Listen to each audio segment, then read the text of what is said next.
Hey there, how you doing this week? So what I wanted to talk to you about this week is being a successful advocate for yourself.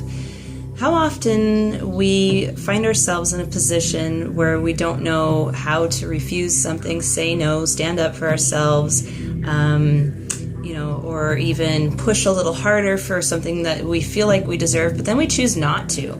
I think it happens for most people a lot because it's really hard to stand up for yourself when you feel intimidated or inadequate to what I would say to that is a good tool or tip would be to maybe pretend that you're advocating for somebody else. It's a lot easier to fight for somebody else, if it's a loved one, a child, a parent, a friend, a lover, anything like that. Is so much, for whatever reason, it seems to be so much easier to, push for them.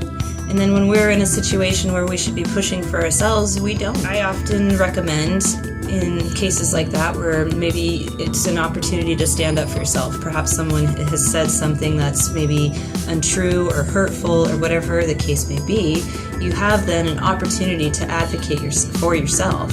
And I think we don't do that, again, like I said, because we feel intimidated, like we won't be taken seriously, or that we will be labeled as being difficult or bitchy or, all these different things. So we kind of quietly just stand there and take it and then feel guilty and bad about ourselves later on.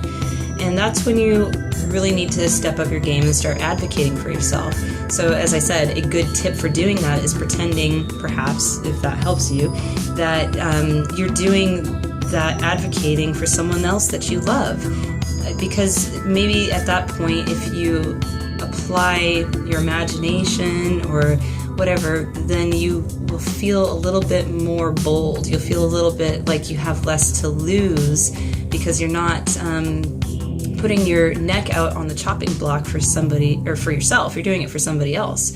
That's one way of doing it. Or another way of advocating for yourself is just being very critical about the situation and looking at things in black and white.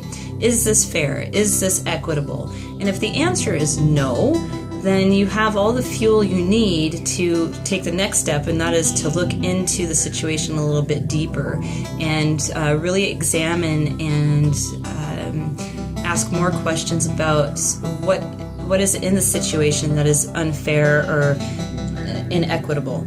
And then once you kind of come up with those answers, then you can go back to the situation or back to the table and say, look, here's the facts. It's A, B, and C.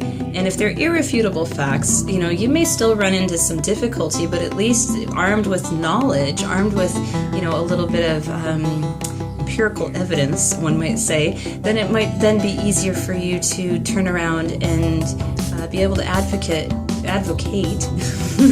for yourself with a little bit more efficacy. So that's for this week. I hope that that's helped you in some way, shape, or form. Again, advocating for yourself, you can take a couple of different approaches, which would be, pretending that you're fighting the good fight for someone else, or also an alternative or auxiliary. I love using big words today. Another way to look at it would be to arm yourself with facts and knowledge and be able to then have a good, strong foundation from which you can then advocate for yourself. Anyway, I'll talk to you again next week. Don't forget, the drill, like, share, and subscribe. You can visit me at my website at www.alysabarthacoaching.com, and we'll talk again soon.